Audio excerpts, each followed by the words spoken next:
have had it, and he had to go away and wait basically until he could get it back, and then he got it back. But then, as Michael did, he would change tack, and so the fact that the Roman villa was there, obviously there was this idea that the Romans had an influence, but then he started to really build on it, and he started to really get interested in what would Egbert. He'd be fascinated by the Romans, he'd be fascinated by Caesar, and this whole idea of that room full of scrolls of war tactics, of that. And he got Athelstan to translate it all. That came a little bit later, that idea. But so these two very strong, one from the past, well, both from the past, but one from the quite far back. And because at that point in England, a lot of people had lost touch with history and didn't know who the Romans were. They actually had these stories that giants once had ruled the land and built these great big monoliths and roads and all this stuff. They'd lost touch with the fact that what have the Romans done for us. And also after the Romans, there was a period of time where the Christianity was lost. Everything was lost, wasn't it? I mean, it was the Holy Father Gregory, who was in Rome, and he saw, I think the story is he saw some very pale-skinned slaves in the marketplace in Rome. And he said, who are they? And they said, they're Angles or Angelos. And he said, no, they're angels. And he sent over St. Augustine to go over and to kind of bring everything back, bring the faith back as an apostle. And that's kind of where all the kind of the scriptures came from. So that's kind of where we pick up in where Egbert is this newfound, they've got get into touch with their religion again. And that's where the Anglo-Saxons were really kind of came into their own. I think, just as you say that, it makes me think another strand that Michael really found in the show, which I think keeps it interesting, and it was there from the first episode, is this sense of whatever the belief, there's some sort of mysticism or something that's just like, well, what is it? What is that raven? What is the pagan, to get into the pagan belief and bring it to life the way it was really. That's why that Uppsala episode deeply affected me, because I actually felt like I understood, like consciously, a culture that would actually think, I give my life to go to Valhalla. And that's dangerous. It's close to a lot of things we know in the world today. But he had the ability to awaken that consciousness around it. So likewise with Christianity and the war with what's right and good and true and God and Athelstan. The fact that Athelstan went back and forth, you're going to have a great conversation with George about this. Yeah. Am I Viking or a Christian? Viking, Christian, Viking. Fantastic. And that's the first time, doesn't he? As well, he sees like the clouds turn into a dragon. That was the first kind of Christian kind of vision, because we'd seen Ragnar and the ravens and Odin, and then you see Athelstan, and he just looks out and he sees the cloud that's, and just after that, these sleek ships with dragon heads kind of come out of the mist, and that's when the story really begins up at Lindisfarne. Because it really was. I think the Vikings coming forth was in the Christian time, or the Anglo-Saxon time at the time. There was prophecies of a great evil from the north would set forth and decimate the inhabitants of the land. That's not a direct quote, but it's around that.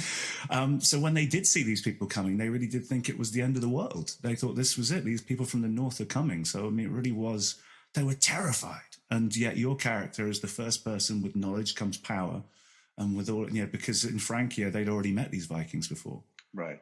So I think you're able to kind of not be afraid of this. They're not otherworldly and monsters coming from hell. Well, I think that's, again, anybody who's I call them a futurist, but somebody who's got a visionary, if you like, they're not closed to the world. They're interested in the world. So the other is not something just to be feared. The other is something to be fascinated by and to understand and to know it, And I think Egbert found himself compelled by the Viking strength. And, I think, did he not say one time, I can't remember, it's so long ago now, but if only I had an army like that.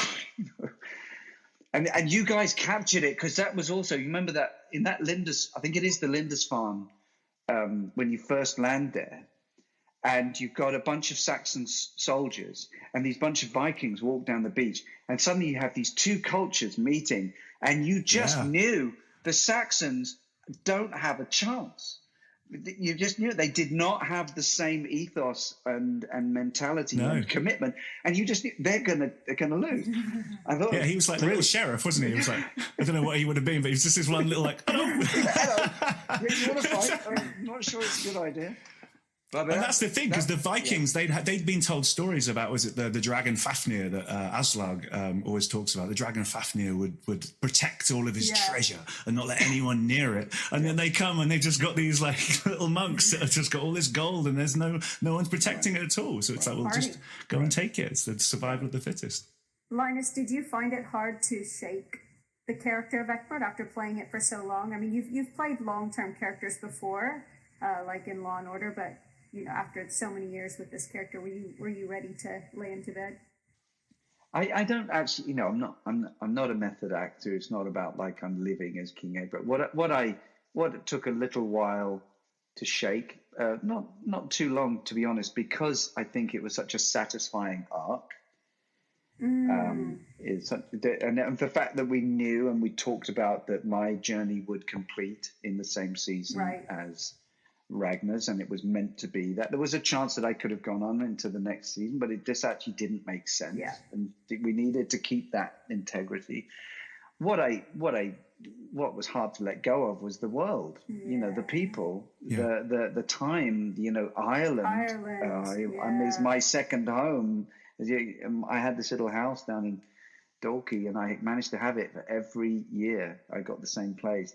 And I'm still in touch with the landlady there. We write to each other all the time. And I'm, Philip O'Sullivan, who played Bishop Edmund, who's a local. I'm in touch with, just spoke to him the other day. But it was also just the world. But I think because, as I say, when you've taken a journey and you've gone on that journey and gone all the way through and then come to the end, it's kind of like there's a completion and there's something natural and you just walk on. And to be quite honest, my beard was so damn low and my hair was so damn long. Apart from getting a part as one of the ZZ Top guys, I had no future. I had to come off. So, it was definitely time, and it was sad, but it was the right time. And I just ended up being like enormously grateful. And it's wonderful to do something like this and get you guys. It's a great idea because there's a lot of just very good memories that we all have. About it, of our time and being together. And I suppose we're all going to be hoping that another time, another place, we can have another experience like that. So, yeah. How much did you know about Vikings before you took on the show? Very little. I mean, real Vikings, no. I knew nothing. I mean, I was, I was a heathen. I basically, as a kid, I had one of those Viking helmets which had the horns on it, which wasn't real. They didn't have that. That was a Victorian. No. That was a Victorian thing. Wagner. Wagner, Wagner's operas. So I knew very little, and I found the show, which is, again, Michael's great strength, is that he's a lover of history. He is a historian. But his ability to dramatize history, and yes, he takes enormous poetic license with things. He's not about being true to everything that happened. It's not about that. But he has the ability to bring history alive now, so you care about it now. And that, to me, is a great gift. It's a great gift. It's a great education. I think the show is an education because it shows you, it gives you some historical background, but it gives you a sense of what these people might have been like. And it's very hard, I think, as postmodern people to even, what was it like to be alive back then? Yeah. What was it like? Michael always used to say, truth is stranger than fiction. I always like that. Yeah. It's like the history is so much more entertaining than anything you can make up. And that's why he was never... Michael, to this day, I mean, maybe it's changed now, but when we were filming, he'd never watched a episode of Game of Thrones. He'd never read the books. And he wasn't... It was not nothing... He was not talking down on anything. It was just he's not interested in Lord of the Rings, really. It's for him, it's about history and it's about anything that really happened. There's so many stories and interpretations because there's their truth, and then the real truth is in the middle somewhere, and that's no historian really sees eye to eye. But that's right. No, he wasn't into the fantasy element. He said there's enough there in real history, but he did like to play little tricks along the way as well. Because we both are great lovers of T.S. Eliot, so he threw a T.S. Eliot poem into one of the episodes, and we just changed it enough that you wouldn't know. But anyway. Fantastic. Great to chat about it. Oh, let's before we go, can we? I want to talk to you just about what we said about the charities. We might as well ask you what you've got going on now. If there's anything you're filming or got going, or if the charities, whatever, Linus. If there's anything you particularly want us filming right now, sure. Yeah, I've just started work on an Amazon movie called My Policeman, which is a beautiful, it's a love story set in the 50s and the 90s. It's got a great cast: Harry Styles, Emma Corrin from The Crown, and David Dawson, and then myself and Rupert Everett and Gina McKee are playing the older versions of those characters. Oh, cool. So he's set in these 2 times, and it's a lovely script, and we've got Michael Grandage directing it, and so I'm really looking forward to go back. They've just started filming. I go back in a few weeks' time to start my stuff on that, which is great. And charity work. I'm a patron of a charity called Yes to Life, which basically helps people with a cancer diagnosis. It gives them sort of the resources and the information that you can't get on the National Health. And so if you know of anyone who's struggling or dealing with that, just awful thing of getting one of those diagnoses, and it's very overwhelming because I've had some friends who've had to deal with this. This is a great resource. It's a great place to go to. They can help you. They can guide you. They also need your help and support. And I think once you find out who they are, you'll want to give back to them, because it's one of those things that hopefully one day everybody will have access to that kind of help.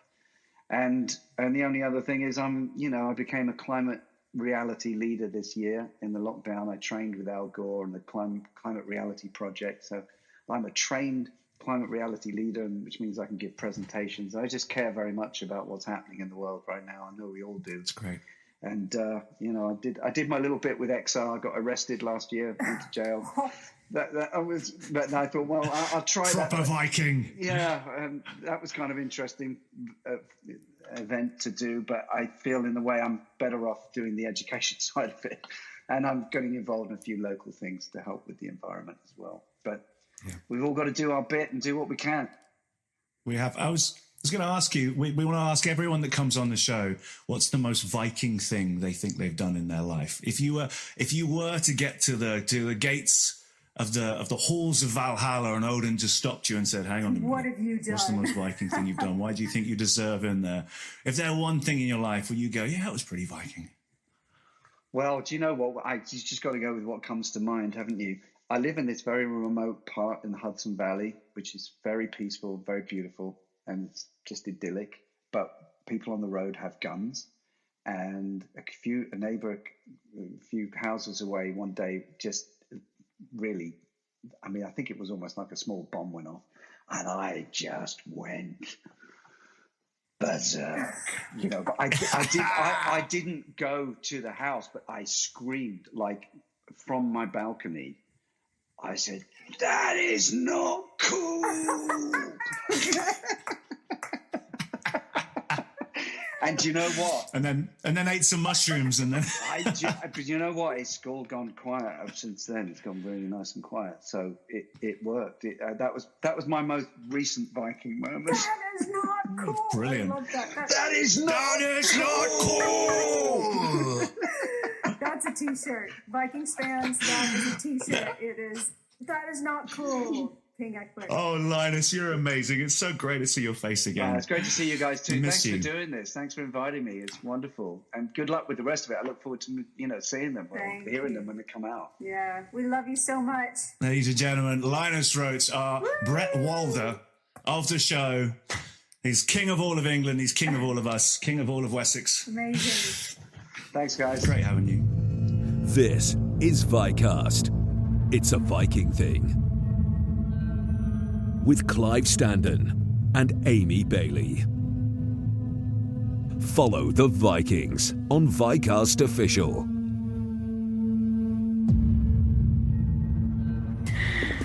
Oh, man, you love Linus. Who wants to be king? That's what Ragnar said. And I think after that, I'm like, I don't want to be king. Linus makes the perfect king. What if instead he had yelled at Ragnar, "That's so not cool. That's so not cool." The Vikings would have run for the hills. What a sweet guy, and what a smart guy. I was after we recorded it, and I was kind of listening back to a couple of excerpts, and I was saying to my husband Anthony, like Linus, he's just so smart. He just throws in Shakespearean references here and there. He's such a clever dude.